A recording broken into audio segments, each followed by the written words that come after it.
दोस्तों को मेरा सलाम पहुँचे। मैं हूँ वाहिद नसीम। आप देख रहे हैं फोर्थ व्यू। आज फिर कुछ दूर दराज की बात, कुछ बहुत राज की बात। मगर इससे पहले कि मैं शुरुआत करूं कि यूक्रेन में इस वक्त क्या चल रहा है, रशिया या वेस्टर्न वर्ल्ड किस दिशा में जा रहे हैं और अंजाम क्या हो रहा है और क्या होगा, इससे पहले कुछ अपनी बात कहना चाहता हूं। और वो ये है कि न सताइश की तमन्ना है न सिले की परवाह, न सताइश की तमन्ना है न सिले की परवाह, गर नहीं मेरे अंदाज में मानी न सही। सताइश यानी किसी शोहरत या किसी तारीफ की कोई तमन्ना बची नहीं है। सिला जो इसके बदले पैसा मिलेगा या फिर कुछ और रिगार्ड मिले या किसी चीज़, मतलब सिंपल। असदुल्ला खां मिर्ज़ा गालिब साहब का एक शेर है जिसमें सिला और सताइश यानी शोहरत और मुतबादिल की बात कर रही। मैं कहना चाहता हूँ कि अगर ऐसी कोई तवक्कुआत या ऐसी कोई सोच आपके जहन में है कि मुझे इनमें से कुछ भी चाहिए, तो शायद आप गलत हैं। इसीलिए इस शेर को एक बार फिर दोहराऊंगा और फिर एक शेर कहूँगा, फिर उसका जो अर्थ है, उसका जो मफहूम है, कहाँ तक पहुँचे वो आप देखें। न सताइश की तमन्ना है न सिले की परवाह, गर नहीं मेरे अंदाज में मानी न सही। और जब आपका बिरयानी और चटनी का टेस्ट एक जैसा हो जाए तो फिर ये शेर कहने में भी कोई हर्ज नहीं होता कि नशा दोनों में है। नशा दोनों में है साक़ी मुझे गम दे के शराब, नशा दोनों में है साक़ी मुझे गम दे ये शराब, मैं भी पी जाती है और आंसू भी पिए जाते हैं। अपने अपने तौर तरीके हैं, अपना अपना नशा है और अपना अपना बात कहने का सलीका। मैं आज आपके साथ जर्नलिज्म नहीं कर रहा हूँ, बल्कि मैं दर्शन की बात कर रहा हूँ, फ़लसफ़े की बात कर रहा हूँ। शायद मैं पत्रकारिता की दुनिया से भी बहुत दूर कहीं आगे निकल आया हूँ, जहाँ मैं हूँ और मेरी तन्हाई है। मुझसे जो कुछ आप लोगों के लिए सलाह मशवरा, कुछ एडवाइस, जो कुछ मुझसे बन पड़ता है, मैं आपको आप तक पहुंचाने की कोशिश करता हूं। उसे आप लें तो बहुत अच्छा, ना लें तो खुश आमदीद। मौजू पर आ जाता हूं। 3 दिन पहले के मुबाहिसे में मैं थोड़ा गुस्से में था और मैंने वेस्टर्न जगत के साथ ज़ेलेंस्की सहित यूक्रेन को भी चेतावनियां जारी की थी। जो आज गुजर जाने वाली रात में चरितार्थ हो गई। जो इस वक्त, यानी दोस्तों, इस वक्त हालात ये हैं कि इंफ्रास्ट्रक्चर पर रशिया की तरफ से मिसाइलों से अटैक किए गए हैं। कीव शहर के बीचों बीच एक पुल को पूरी तरह से उड़ा दिया गया है। एक पावर प्लांट था, उसको उड़ा दिया गया है। और कई ऐसी जगहें, इंफ्रास्ट्रक्चर थे यूक्रेन के, जिनको नस्तो नाबूद कर दिया गया है। ये सिर्फ क्रीमिया के पुल पर किए जाने वाले हमले का गुस्से में उठाया गया बदले का कदम नहीं है। अलबत्ता मतलब मैंने क्यों कहा कि मैं पत्रकारिता की दुनिया से भी थोड़ा आगे निकल आया हूँ, क्योंकि ये जो इस वक्त दुनिया में मीडिया या जर्नलिज्म के नाम पर चल रहा है, ये बहुत भोंडा है, बहुत बकवास है। इसका कोई मतलब नहीं रह गया है। ये एक तो प्रोपोगंडा होता है, उसमें भी एक सलीका होता है। लोग झूठ बोलते हैं, उसमें भी एक तमीज़ होती है। ये दुनिया के इंतहाई निचले स्तर के गलीच झोपड़पट्टी टाइप के लोग टाई लगाकर स्टूडियो में पहुंच गए हैं। ये सलम के लोग हैं, ये कीचड़, मतलब में नहाने और कीचड़ में पलने वाले लोग हैं। ये सलम के लोग जो हैं स्टूडियो में पहुंच गए हैं। अल्लाह ना करे कि मुझे इनमें काउंट किया जाए, इसलिए इस पत्रकारिता से मुझे न जोड़ा जाए, क्योंकि अब यहाँ सिर्फ कीचड़ बचा है, बकवास बची है, और सिर्फ अपनी रोटियों के लिए अपने मालिकों की उस हद तक चमचागिरी करना जिस हद तक इनका ज़मीर ना बचे और लोगों का, मासूमों का, देशों का नुकसान हो जाए। ये मूर्खता की प्रकाष्ठा को पार कर चुके हैं। इसलिए मुझे इन पत्रकारों में से न जोड़ा जाए, न मुझे इनसे कंपेयर करना है। मैं अभी नहीं, दुनिया की एक सभ्य सिविलाइजेशन में काउंट ही नहीं करता हूँ। 3 दिन पहले जब मैंने बात कही थी तो मैंने बाकायदा चेतावनियाँ उंगली उठाकर जारी की थी। दोस्तों, जब ये युद्ध शुरू नहीं भी हुआ था, और आज से 3 साल पहले भी और 2019 में भी मैंने यूक्रेन का जिक्र किया और उस पर एक आर्टिकल लिखा, कूटनीति की चाल और मोहरे, वो आपने पढ़ा था। जिसने नहीं पढ़ा होगा दोबारा पढ़ लें। देखिए, बहुत ही वाज़े तौर पर ये बात क्लियर थी कि ये टेररिज्म पर आएंगे।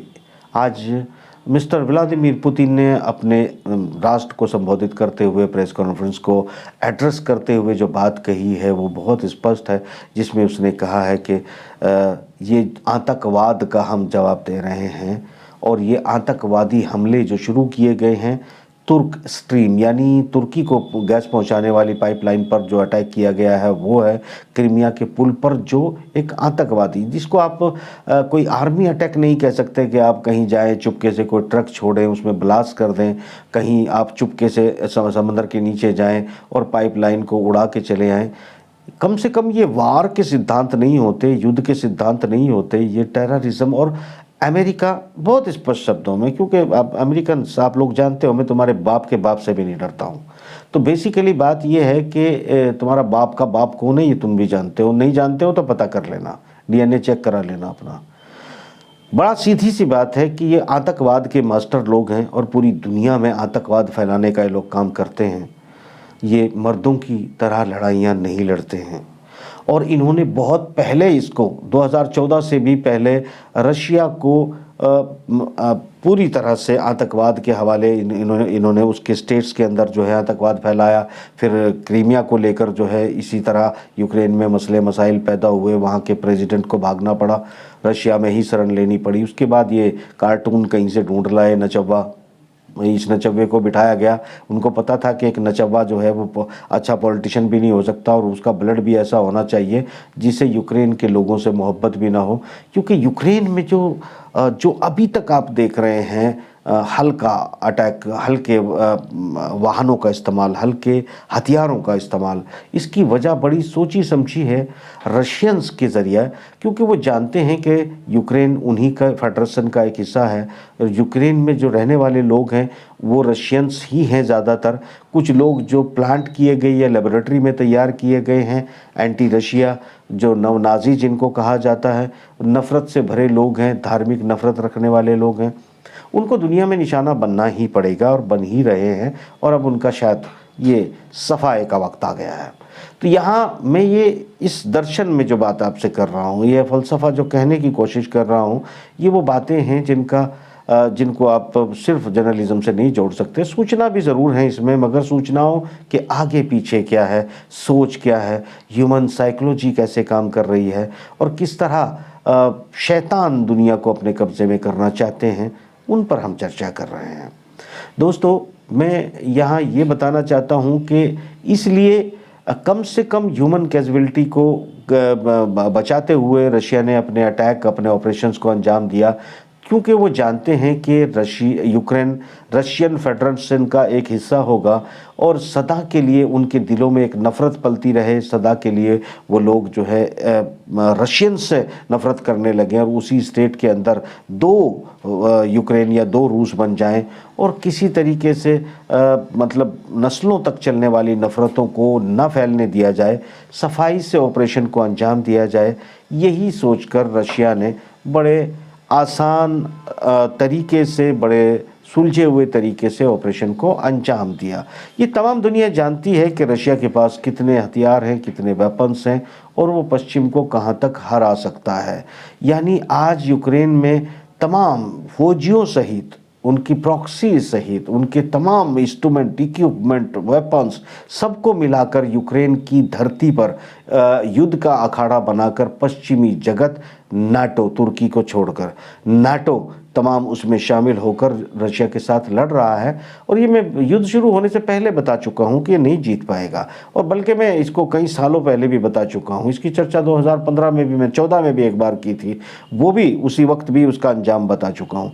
तो यहाँ ये बताने का मतलब है कि जो आतंकवादी हमले, जिस तरीके से वो अपने ही लोग, उनमें से कुछ लोग अपने ही खिलाफ काम करने का नाटक करते हैं और कुछ दुनिया के लोगों में से आतंकवादी चुनते हैं, उनको आतंकवादी बनाकर अपने दुश्मन को उसमें फंसा देते हैं, और फिर सदियों आप जानते हैं कि प्रॉक्सी पे कंट्रोल नहीं हो सकता।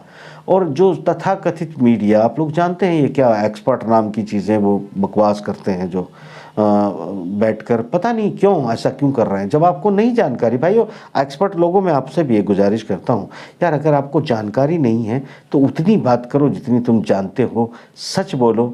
अपने ही देश के लोगों को क्यों गुमराह करते हो? ये बेचारे तो पहले ही लैक ऑफ एजुकेशन में बहुत ही मंद बुद्धि और दुनिया में एक औसत बुद्धि के लोगों की काउंटिंग में आते हैं। आप लोग अपने ही लोगों को और बेवकूफ़ बनाने का काम किसके लिए कर रहे हो? क्यों इनको तुम पश्चिमी जगत के प्रोपेगेंडा में फंसकर जो है तबाही की तरफ लेके जा रहे हो? सुलझ जाओ यार, तुम भी सुधर जाओ। क्योंकि मैं खबरें नहीं सुना रहा हूँ, मैं फ़लसफ़ा सुना रहा हूँ, और एक ह्यूमन साइकोलॉजी का जो एक निचोड़ है वो तुमको भी बता रहा हूँ। तुम्हें होश आना चाहिए।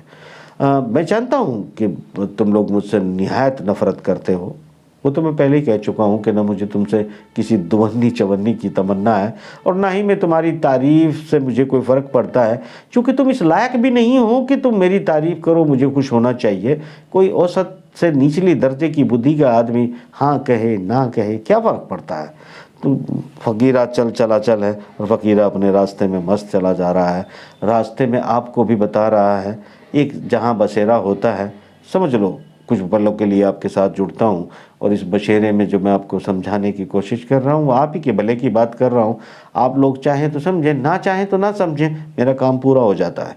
मैं यहाँ ये खबर आपको बताता हूँ कि जो मेजर इंफ्रास्ट्रक्चर्स हैं उनको डिस्ट्रॉय किया गया है और किया जाएगा। और चूँकि मैं ये बता रहा था कि आतंकवाद में फंसाकर रशिया को लंबे समय तक उलझाए रखने के लिए, ताकि रशियंस फौजी वहाँ पर इस तरह की ED blast, truck blast, mining जो लैंड माइंस हैं उनके ब्लास्ट और छोटे छोटे हमलों में जब लोग मरेंगे तो धीरे धीरे रशिया के अंदर बेचैनी फैलेगी, रशिया में आदम इस्तेकाम पैदा होगा, यहाँ लोगों में बेचैनी पैदा होगी और अपने ही सिस्टम के ख़िलाफ़ वो लोग खड़े हो जाएंगे। वो लोग तरक्की की बात भूल जाएंगे और विकास की बात भूल जाएंगे। दुनिया में अपने व्यापार या अपनी चीज़ों को बढ़ा के ह्यूमन सिचुएशंस की बात को भूल जाएंगे। मगर उनको अगर कुछ याद रहेगा ये कि उनके मरते हुए 2-4 इक्का दुक्का लोगों की उनकी बेचैनी बढ़ेगी।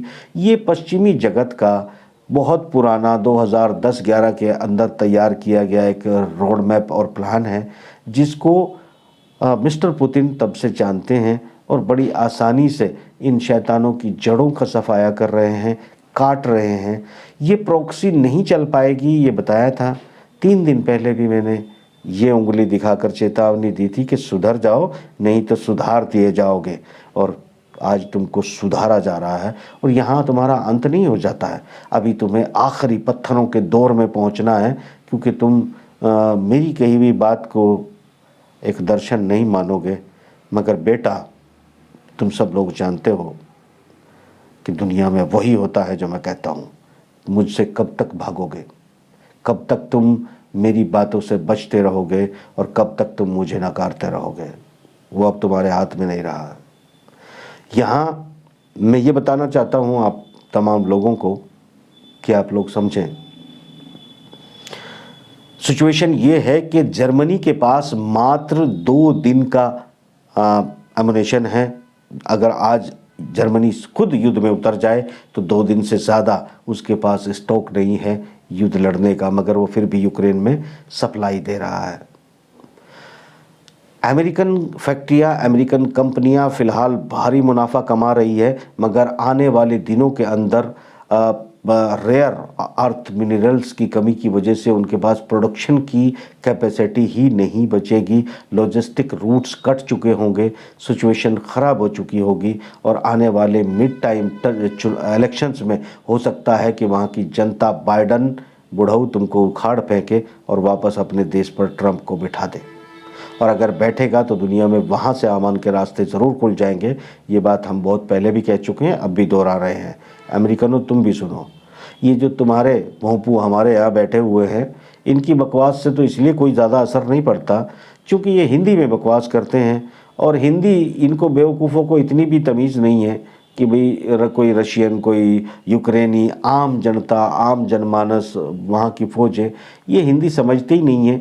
तुम खाम खा चीख चीख के गला फाड़ लिया है, पैंटें अपनी गंदी कर ली है, बार बार बाथरूम में ऊपर नीचे जाके धो के आते हो गंदगी, तो बेसिकली गंदगी फैला रहे हैं। इनकी गंदगी का कोई मतलब नहीं है। कुएं के मेंढक हैं, कुएं में से शोर मचा रहे हैं, कुएं की मेंढ के बाहर तक आवाज़ नहीं जाती और वो फिर वापस उन्हीं के कानों में टकराती है। उन्हीं के अपने मेंढक भाई जो हैं उनका दिमाग चल जाएगा, फट जाएंगे उनके दिमाग की नशे और पागल होने के बाद वो दीवारों में टक्करें मारते घूमेंगे क्योंकि कुएं के मेंढक को लगता है दुनिया इतनी ही है, मगर ये सच्चाई नहीं होती। तो खैर आगे बढ़ते हैं। कुएं के मेंढकों के लिए समझाना भी ज़रूरी है। कुएं के मेंढक बहुत ज़्यादा नहीं समझते हैं क्योंकि कुएं के मेंढकों को ऐसा लगता है कि वो दुनिया फना कर देंगे। कुछ भी नहीं कर पाओगे, तुम गलत सोच रहे हो। आने वाला 1 से 1.5 साल वो कुएं का पानी सूखने लगेगा, रेत मोटा होने लगेगा, तुम्हें आसमान जो इस वक्त बड़ा खुला नज़र आता है छोटे से हिस्से में से, वो आसमान भी तुम पर तंग हो जाएगा। याद रखना ये बात। आगे हम बढ़ते हैं। कुल मिलाकर बात यह है कि आज जिस तरीके से दुनिया में अब भारी बदलाव आ रहे हैं, यूक्रेन का हाल तो आपने देख लिया है, आगे और टाइट किया जाएगा। और ये प्रॉक्सी जो ये चला रहे हैं, ये जो हमले करने इन्होंने आतंकवादी शुरू किए हैं, इसमें सफलता नहीं मिलेगी। चारों लुकाशेंको जो है इस वक्त पुतिन के साथ आ चुके हैं, मिलकर बेलारूस ने भी अपनी फ़ौज यूक्रेन में डिप्लॉय शुरू कर दिया है। आने वाले दिनों में अगर कुछ इसी तरह की हरकतें जारी रही तो तुर्की हो सकता है खुल के सामने आना शुरू हो जाए और वो दिन यूरोप और अमेरिका के लिए सबसे बुरे होंगे क्योंकि उनके तमाम रास्ते कट चुके होंगे, एंट्री के रास्ते भी बंद हो जाएंगे। ये स्थिति इस जगत की होने जा रही है।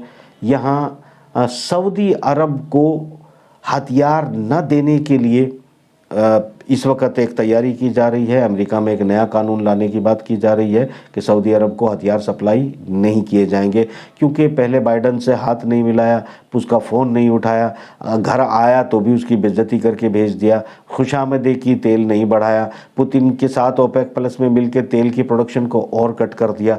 कुल मिलाकर यह है कि हर मोर्चे पर अमेरिकन हार। अमेरिका की हार सिर्फ वहाँ के प्रेसिडेंट की हार नहीं होती, अमेरिका की हार, अमेरिकन्स की हार तो बिल्कुल नहीं होती आम अमेरिकन्स की, बल्कि षड्यंत्रकारी 17 शैतानों की हार होती है। और ये 17 शैतान जो 2008 से मेरे भी और किसी और के भी रडार पे हैं, इनको ज़मीन का रंग कैसा होता है दिखाया जाएगा और ये देखना पड़ेगा। तुमको खुदाई दावा करते हो, तुम कहते आए हो कि तुम धरती का जो खुदा है वो पैसा है और पैसे के पैगंबर तुम हो। हम याद रखना, तुम्हारी ये पैगंबर की पदवी छीन लेंगे और तुमको खुदा का असली अंश दिखाया जाएगा। दोस्तों बहुत सीधी सी बात आपको बता दूं कि अगर गल्फ़ जो है वो आ रहा है, गल्फ़ की वजह से ही इस वक्त इजरायली अपने बुरे हालात को समझ भी रहे हैं, मगर चूंकि खुदा के घर की फिटकार उनके सर पर होने की वजह से उनको ये अंदाज़ा नहीं लग पा रहा है कि ये युद्ध का जब आखिरी चरण आएगा तो वो इसके शिकार होंगे। और अभी चूँकि व्यापार में और बहुत सारी चीज़ों में खाड़ी के देशों में भी एक अमन की ज़रूरत है, अभी इस मोर्चे को छेड़ना नहीं है। इसलिए तुम हनीमून पीरियड पर हो, हनीमून पीरियड तुम्हारा बहुत लंबा चलने वाला नहीं है, ये भी याद रखना। अभी जितने धर्म के नाम पर और बड़ी बड़ी किताबों के, मैं खैर उसका धार्मिक नाम नहीं लेना चाहूँगा, आम जनता को गुमराह करते हैं और उनको माइंड सेट करते हैं। वो यहूद, इनके जो ज़ायनिस्टों के चेले हैं, वो अपने आप को दूसरे धर्म के धर्म गुरु बताते हैं। बाकी समझ रहे होंगे मैं क्या कह रहा हूँ। एक्चुअली वो मूर्ख हैं और वो मूर्ख उन्हीं की लिखी हुई बातों को दोहराकर अपने ही लोगों में दहशत फैलाते हैं, उनको टेरराइज़ करते हैं। वो टेरराइज़ होने वाले लोग और उसको हदीस समझकर या दूसरी चीज़ें समझकर मानने वाले लोग अपने आप को जो सरेंडर कर रहे हैं, वो बेवकूफ़ी कर रहे हैं। तुम्हें इन नकली धर्म गुरुओं के चुंगल से जल्दी बाहर निकलना चाहिए। तुमको बहुत कुछ समझना है, रब को समझना है, निज़ाम को समझना है, उसे समझिए। ये लोग कुछ भी नहीं जानते। ये लोग जानते तो तुम भी जानते। और जो कुछ तुम्हें अभी तक प्रेडिक्ट करके इन लोगों ने बताया, दुनिया में आप देख रहे हो ना, सब उसका उल्टा हो रहा है। वहम से बाहर निकलिए, असली दुनिया में आइए, अपने आप को मर्दों की तरह महसूस करिए। आईने जवां मर्दा हक गोई व बेबाकी, यानी जवां मर्दों का कानून हक गोई, सच बोलना और बेबाक रहना होता है। आईने जवां मर्दा हक गोई व बेबाकी, अल्लाह के शेरों को आती नहीं रूबाही। ए ताहिर लाहूती, उस रिज़्क से मौत अच्छी जिस रिज़्क से आती हो परवाज़ में कोताही। जो दाना जो खाना तुम्हारे पर कतर दे, तुम्हें पिंजरे में कैद कर दे, ऐसे दाने और खाने से तुम्हारी मौत अच्छी है। तुमको इंसान बनो, एक उड़ने वाले पक्षी की तरह रब ने तुम्हें जो आज़ाद बनाया है, अपनी आज़ादी को आज़ाद ख़याली में रखो। रब को रब मानो, बंदों को बंदे मानो, ना रब को बंदा बनाओ न बंदों को रब बनाओ।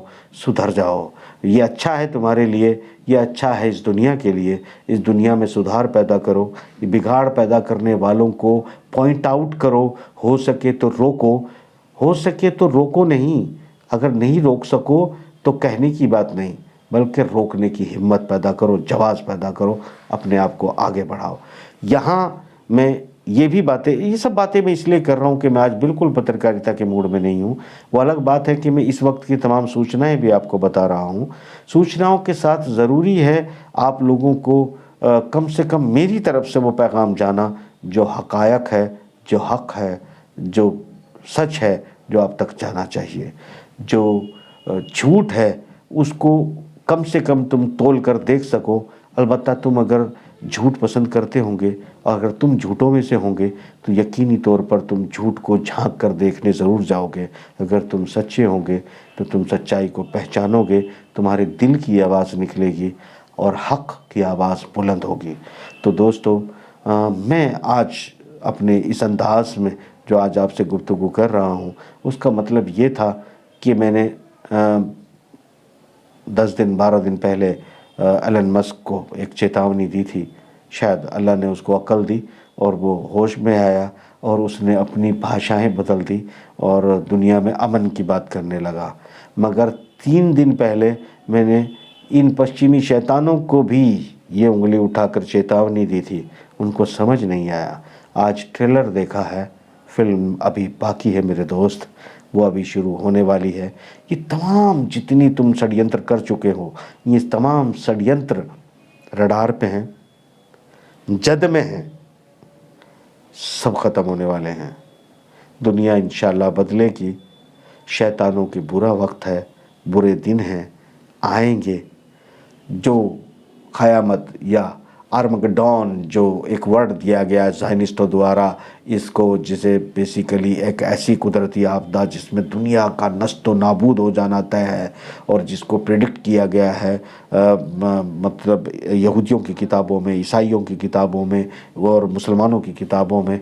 और इस शब्द को निकाल कर इसी तरह ये लोग प्रेडिक्शंस के बहाने झूठ मूठ उठा के लाते हैं एक नस्ट्रोडम्स के नाम के इंसान को और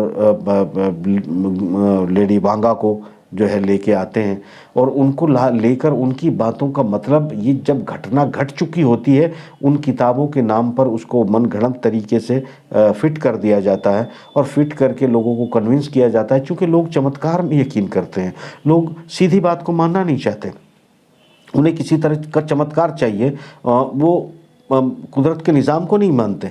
वो चमत्कार पत्थर में से हो जाए, वो चमत्कार पेड़ पौधे में से हो जाए, उनको चमत्कार देखना होता है। हालांकि मैं भी हज़ारों सालों में ये दुनिया नहीं बदली तो मैं क्या बदलूँगा, मगर हज़ारों सालों तक लोग जो है अपना एक अच्छा रास्ता दिखाने वाले आते रहे हैं, दिखाते रहे हैं। मैं भी जो सच्चाई है वो कह रहा हूँ, वो कहता रहूँगा। मानना ना मानना तो फिर भी तुम्हारे और ईश्वर के बीच का मामला है, इसमें मेरा कोई कसूर है ना फ़ायदा, दोनों चीज़ें नहीं हैं। तो ये जो इस वक्त चल रहा है वो दौर इंशाल्लाह दुनिया तबाह नहीं होने जा रही है, दुनिया में अमन आएगा, चीज़ें तेज़ी से बदलेंगी और एक दौर फिर शुरू होगा। अगर मैं तब तक ज़िंदा रहा तो मैं उस दौर में आप लोगों को ज़रूर इंशाल्लाह राह दिखाने का काम करूँगा। फ़िलहाल तो मैं आप लोगों को ये कहता हूँ कि बिल्कुल रिसेशन की तरफ हम बढ़ रहे हैं, दुनिया बढ़ रही है। अभी चूँकि पश्चिमी जगत धराशायी होगा, इन लोगों की जैसे विंटर शुरू हो रहे हैं, कंपनियां बंद हो जाएंगी, फैक्ट्रियां बंद होने के कगार पर पहुंचेंगी, अर्थव्यवस्था गिर जाएंगी। दुनिया की अर्थव्यवस्थाएं इनसे जुड़ी हुई हैं, तमाम दुनिया पर इसके असरात होंगे और ये असरात को आप लोग बचा सकते हो। आप छोटी यूनिट लगाओ, फार्मिंग पर ध्यान दो, छोटी चीज़ें अपने गांव देहात अपने अपने इलाकों में आप उसको खड़े रखने का काम करो और मैक्सिमम बड़े प्रोडक्ट और विदेशी प्रोडक्टों से बचने का काम करो, तो आप लोगों को ज़रूर फ़ायदा होगा इंशाअल्लाह। भुखमरी की जो शिकार अब आने वाली दुनिया होगी, तुम उसमें से बच सकते हो अगर तुम थोड़ा सा अकल से काम लोगे। तो यहाँ दोस्तों इस प्रोग्राम का शायद टाइम हो गया है, इसे यही ख़त्म कर लेते हैं और कल तक ज़िंदा रहे तो इंशाअल्लाह फिर से बात करेंगे और कल तक क्या दुनिया में हालात बदले हैं उन पर फिर बारीकी से बात करेंगे। आज इसे नए अंदाज की शुरुआत समझे और इजाज़त दें। खुदा हाफ़िज़।